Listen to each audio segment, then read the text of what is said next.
Hello everyone. So this is lecture number 2 on the topic function. तो function का दूसरा lecture है, इसमें हम लोग domain, codomain and range of function के बारे में पढ़ेंगे. ठीक है. तो मान लेते हैं कि let F is a function from set A to B, और इसको डिनोट करेंगे ऐसे. हम लोग लास्ट लेक्चर में हम लोग डिस्कस किए थे. ठीक है. तो जो सेट ए का एलिमेंट है उसको हम लोग डोमेन बोलते हैं, डोमेन ऑफ द फंक्शन. और सेट बी के एलिमेंट को हम लोग कोडोमेन बोलते हैं. और सेट बी का वो सारा एलिमेंट, सेट बी का वो सारा एलिमेंट जो सेट ए के एलिमेंट्स का इमेज हो, वो सारे एलिमेंट्स को हम लोग क्या बोलते हैं? रेंज बोलते हैं. Set of images, set of images of all elements of set A is called range of a function. Range of f is equal to fx such that x belongs to a. Example से समझते हैं इसको कि मान लेते हैं कि एक function define a to b इस प्रकार है. a में है 0 1 2 3 4 और b में है a b c d. ठीक है.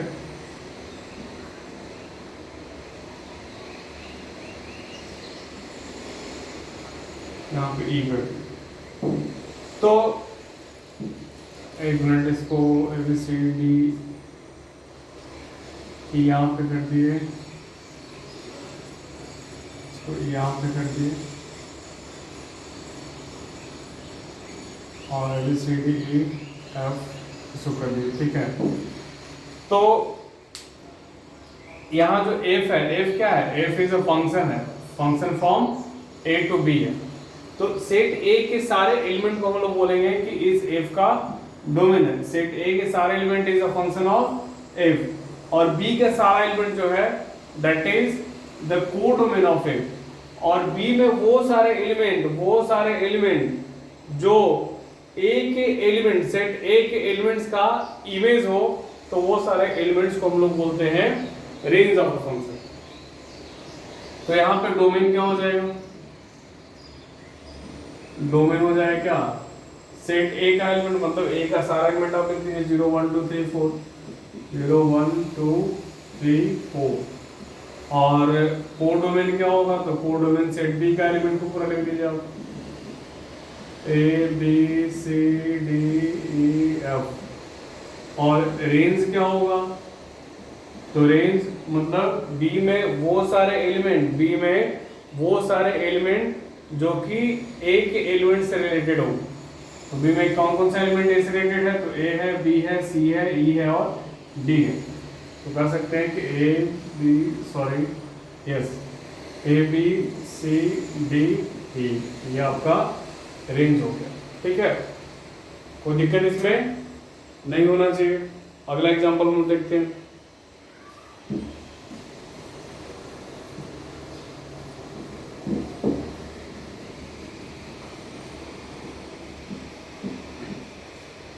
दूसरा, मान लेते हैं कि सेट ए है 0 1 2 3 4 5 6 और सेट बी है, बी में जो एलिमेंट है वो है 1 2 3 4 5 6 7 8. और f is a function from a to b. ठीक है. Defined by fx is equal to x plus 1, fx is equal to x plus 1. तो इसमें अगर आपसे पूछा जाए कि find the domain, codomain and range of this function, so can you find it? तो आप सोचिए, वीडियो को पॉज करके ट्राई कीजिए. ट्राई कर लिया. चलिए अब देखते हैं इसको. तो यहाँ पे रूल दिया हुआ है कि अगर हम प्री इमेज को एक से लेते हैं तो इसका इमेज क्या होगा? प्री इमेज से ज्यादा होगा. ठीक है. तो इसको अगर हम लोग ऑर्डर पेयर के टर्म में लिखें तो ऑर्डर पेयर में 0 अगर लेते हैं, प्री इमेज 0 लेते हैं, ठीक है, तो इमेज से क्या होगा? x प्लस 1 होगा, मतलब 0 प्लस 1 होगा.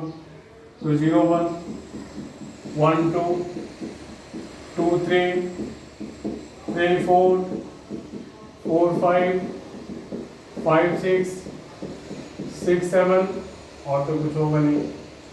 ठीक है, तो सेट ए का एलिमेंट ऑब्वियस सी बात है कि जो सारे ऑर्डर स्पेस में जो फर्स्ट एलिमेंट होगा वो सेट ए का एलिमेंट होगा। तो सेट ए के एलिमेंट को हम लोग क्या बोलते हैं? डोमेन। तो यहाँ जो डोमेन हो जाएगा, डोमेन सेट ए का एलिमेंट मतलब 0 1 2 3 4 5 6। और कोडोमेन क्या हो जाएगा? कोडोमेन सेट बी का एलिमेंट हो जाएगा 1 2 3 4 5 6 7 8। और रेंज क्या होगा? तो रेंज मतलब सेट बी में वो सारा एलिमेंट, सेट बी में वो सारा एलिमेंट जो एक एलिमेंट के साथ रिलेटेड हो। तो देखिए 1 2 3 4 5 6 7, ये भी वही हो जाएगा 1 2 3 4 5 6 और 7। तो उम्मीद करते हैं कि डोमेन, कोडोमेन और रेंज आपको समझ में आ गया होगा। एक और एग्जांपल हम लोग देखते हैं। ठीक है, वीडियो को पॉज करके नोट कर लें। तो दूसरा एग्जांपल लिखते हैं हम। Let a is equal to 1 minus 1 2 3 minus 1 2 3 1 minus 1 2 3 minus 3। और b जो है, b में एलिमेंट्स है 1 4 9 10 11 1 4 9 10 11। ठीक है, और f जो है is a function from a to b defined by fx is equal to X square. तो इसका आपको डोमेन, कोडोमेन और रेंज निकालना है। ट्राई कीजिए इसको।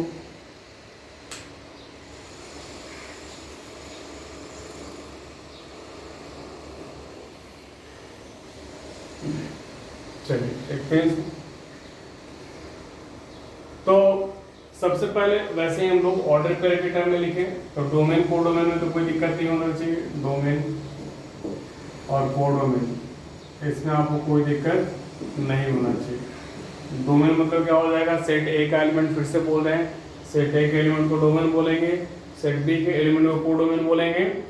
ठीक है, तो डोमेन में हम लोग सिंपली लिख देंगे क्या कि 1 minus 1 1 minus 1 2 3 और -3। ठीक है, 1 minus 1 2 3 -3। और कोडोमेन क्या लिखेंगे? तो कोडोमेन लिखे 1 4 9 10 11। अच्छा, रेंज, रेंज कैसे लिखेंगे? तो रेंज अगर आप 1 पुट कीजिएगा, यहाँ 1 पुट कीजिएगा तो आपको क्या मिलेगा? 1 का स्क्वायर 1, तो आपका 1 हो गया। यस, सबसे आसान तरीका, आप इसको f को ऑर्डर पेयर के टर्म में लिखें। तो ऑर्डर पेयर के टर्म में लिखेंगे तो 1 रखेंगे तो क्या होगा? 1 का स्क्वायर 1, -1 पे 1 ही आएगा, 2 पे 4 आएगा, 3 पे 9 आएगा, -3 पे भी 9 आएगा। ठीक है, तो यहाँ पे रेंज क्या हो जाएगा? रेंज जो होगा वो 1 होगा, 4 होगा, 9 होगा। ये आपका रेंज हो जाएगा और कोडोमेन पूरा हो जाएगा। तो उम्मीद करते हैं कि रेंज, ये डोमेन, कोडोमेन और रेंज आपको समझ में। अब हम लोग देखेंगे some general rules for finding domain of a function. ये सारे कुछ रूल्स हैं that will be very helpful to find the domain of a function. तो सबसे पहला रूल जो लिखा हुआ है कि 1 बाय एक्सप्रेशन, अगर डिनोमिनेटर में कोई भी एक्सप्रेशन रहे, डिनोमिनेटर में अगर कोई भी एक्सप्रेशन रहे तो उसको डिफाइन होने के लिए, उसको रियल होने के लिए ये एक्सप्रेशन का वैल्यू नॉन जीरो होना चाहिए।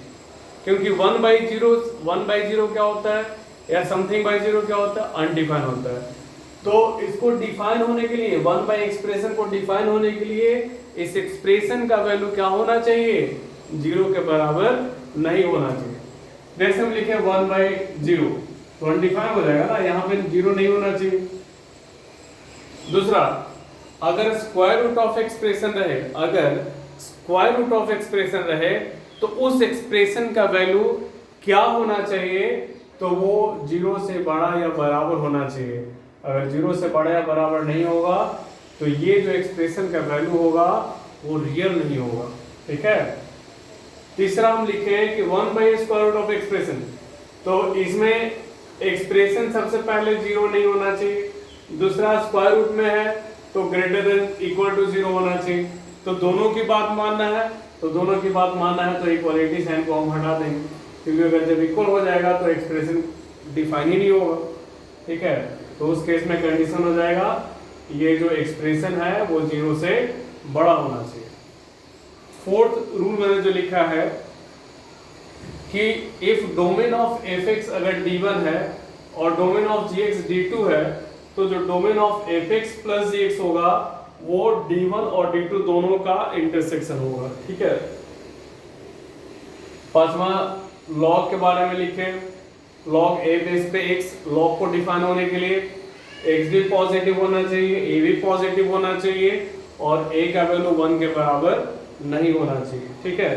इसको हम लोग कुछ एग्जांपल से देखेंगे तो समझ में आएगा, ठीक है। नोट कर लीजिए, इसको इरेज करते हैं।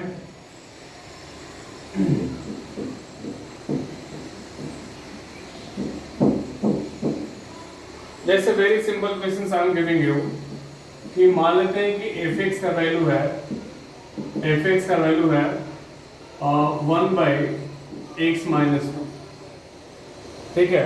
Simple question it is. And अगर आपसे पूछा जाए कि बताएं कि इसका डोमेन क्या है, तो डोमेन के लिए, डोमेन क्या होता है, डोमेन मतलब हम ऐसे भी समझ सकते हैं कि the value of x for which function is defined, ठीक है। कोई भी फंक्शन fx का जो डोमेन होगा वो सारे x का वैल्यू होगा जिस पे फंक्शन डिफाइन होगा, ठीक है। डोमेन को भी हम ऐसे भी लिख सकते हैं कि domain of fx is the value किसका, x का, for which function is defined, ठीक है। For which function is defined, तो उसको हम लोग डोमेन बोलते हैं। तो इस fx को डिफाइन होने के लिए, इस fx को डिफाइन होने के लिए क्या क्या x का वैल्यू होगा उसी को हम लोग डोमेन बोलेंगे। तो what should be the condition so that this fx is defined, तो सबसे पहले बोले कि 1 अगर समथिंग रहा तो जो डिनोमिनेटर में जो एक्सप्रेशन है that should be not equal to 0, तो जो x - 2 होगा वो नॉन जीरो होगा, मतलब x क्या होगा, नॉट इक्वल टू 2 के बराबर होगा। तो अगर यहाँ पे बोला जाए कि इसका डोमेन क्या होगा, domain of f is equal to पूरा रियल नंबर होगा लेकिन उसमें से 2 को छोड़कर, यही आपका डोमेन हो जाएगा। एग्जांपल को नोट कर लीजिए आप लोग, ठीक है। दूसरा एग्जांपल देखते हैं। अगर हम लिखें fx is equal to x² + 5, ठीक है, fx is equal to x² + 5, तो बताइए कि इसका डोमेन क्या है। क्या x का कोई भी ऐसा वैल्यू है, क्या x का कोई भी ऐसा वैल्यू है जिस पे ये फंक्शन डिफाइन नहीं है?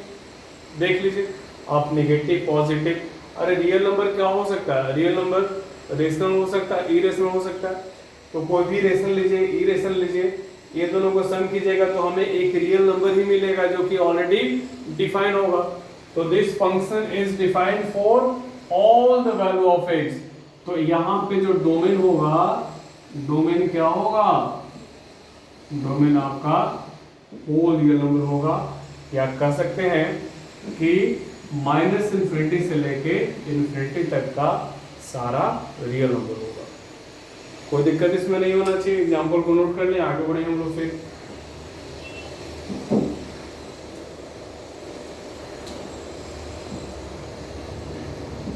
तीसरा बहुत सिंपल एग्जांपल फिर से ले रहे हैं हम लोग।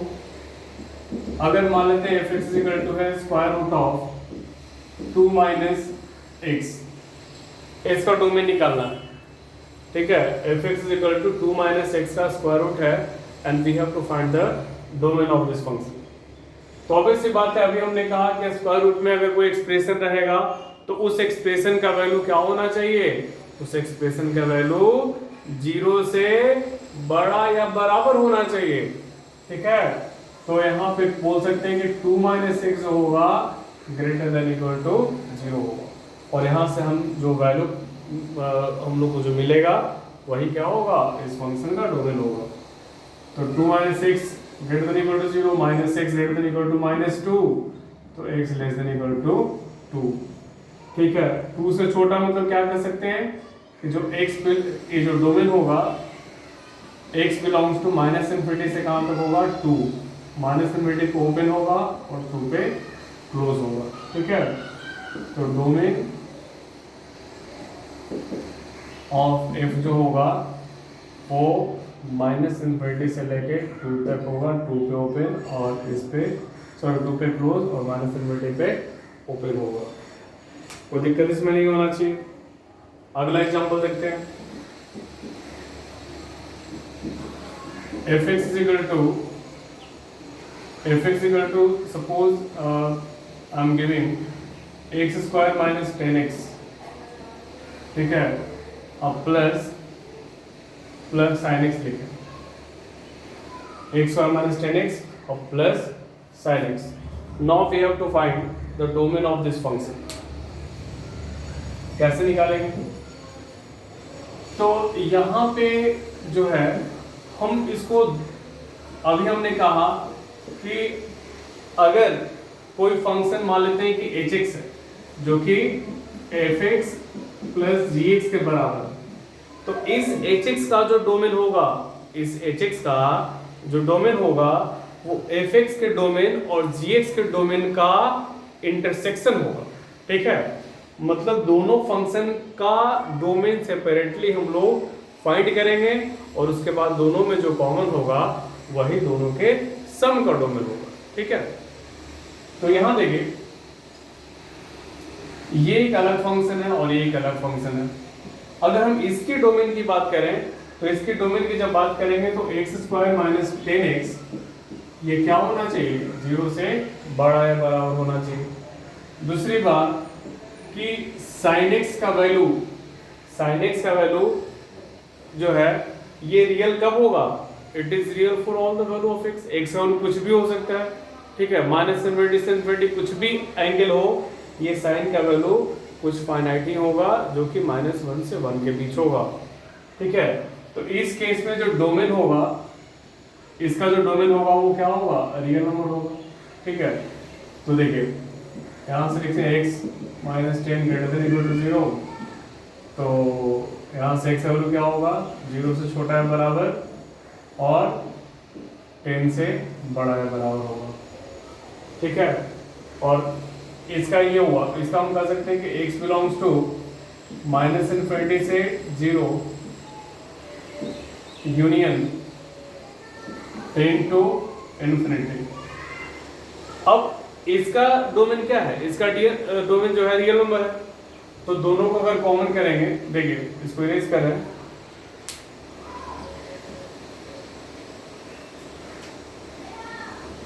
इसको रियल नंबर लाइन पर रिप्रेजेंट करेंगे तो 0 10 इसके अनुसार है कि माइनस इन्फिनिटी 0 यहां तक होना चाहिए, यहाँ पे सॉलिड सर्किल होगा तो इक्वलिटी साइन है, और ये बोला है कि 10 से इधर होना चाहिए, 10 पे सॉलिड सर्किल होगा।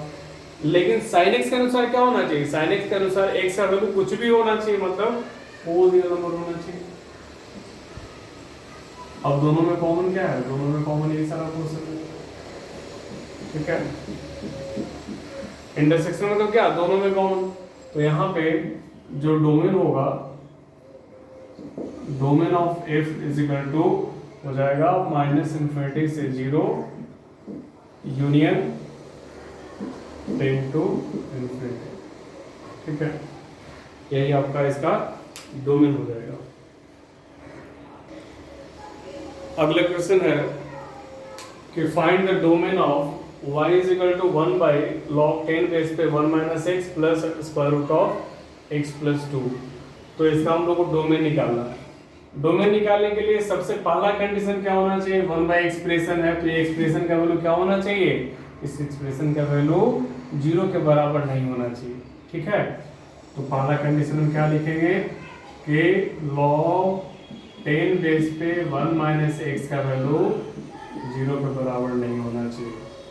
ठीक है, ये तो 1 एक्सप्रेशन को डिफाइन होने के लिए। दूसरा कंडीशन क्या होगा, तो दूसरा कंडीशन ये होगा कि ये जो लॉग को डिफाइन होने की कंडीशन क्या होना चाहिए, तो लॉग को डिफाइन होने के लिए कंडीशन होना चाहिए 1 - x greater than equal to 0। जैसे कि मैंने आपको बताया था लॉग a बेस पे x है, तो यहाँ जो वैल्यू होगा वो पॉजिटिव होना चाहिए, और ये भी पॉजिटिव 1 के बराबर नहीं होना चाहिए, तो ये तो पॉजिटिव है, इसको चेक करने की जरूरत नहीं है। लेकिन x इस पे चूंकि 1 - x है, तो x 1 - x क्या होना चाहिए, 0 से बड़ा होना चाहिए। तो यहाँ से देखिए कि log 10 बेस पे 1 - x नॉट इक्वल टू 0, तो 1 - x क्या होगा, यहाँ से 1 - x हो जाएगा 10 to the power 0, मतलब नॉट इक्वल टू, तो 1 - x नॉट इक्वल टू 1, तो x नॉट इक्वल टू 0 होना चाहिए यहाँ से। और यहाँ से क्या होना चाहिए, यहाँ से होना चाहिए x लेस देन 1 होना चाहिए ना, -x ग्रेटर देन -1, तो x लेस देन 1। और तीसरा कंडीशन क्या होना चाहिए कि इसको डिफाइन होने के लिए क्या कंडीशन चाहिए, तो उसको डिफाइन होने के लिए चाहिए कि x + 2 जो हो वो 0 से बड़ा या बराबर। तो यहाँ से हम कह सकते हैं कि x greater than equal to -2। अब सब में हम लोग इंटरसेक्शन देखते हैं, सब में कॉमन क्या आ रहा है, वही इसका डोमेन होगा। तो नंबर लाइन पे रिप्रेजेंट करें पहले, तो -2 0 1। ठीक है, जो भी पॉइंट्स है उसको हम लोग नंबर लाइन में पहले लिख देंगे। पहला कंडीशन है कि 0 के बराबर नहीं होना चाहिए, 0 के बराबर नहीं होना चाहिए। ठीक, दूसरा कंडीशन है कि 1 से बड़ा होना चाहिए। दूसरा कंडीशन क्या होना चाहिए कि 1 से बड़ा होना, सॉरी छोटा होना चाहिए, 1 से छोटा होना चाहिए। और 1 पे क्या है, ओपन इंटरवल है, तो 1 पे ओपन सर्किल होगा और इधर आपका सारा होगा। ठीक है, ये होगा, लेकिन यहाँ पे ओपन सर्किल होगा, चूंकि ये 0 के बराबर नहीं बोल रहा है।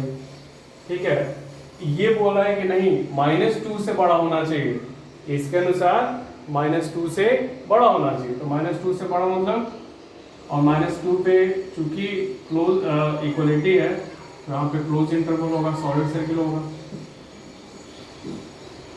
अब दोनों में कॉमन क्या है, दोनों में कॉमन देख लीजिए, ये सारा रीजन कॉमन है।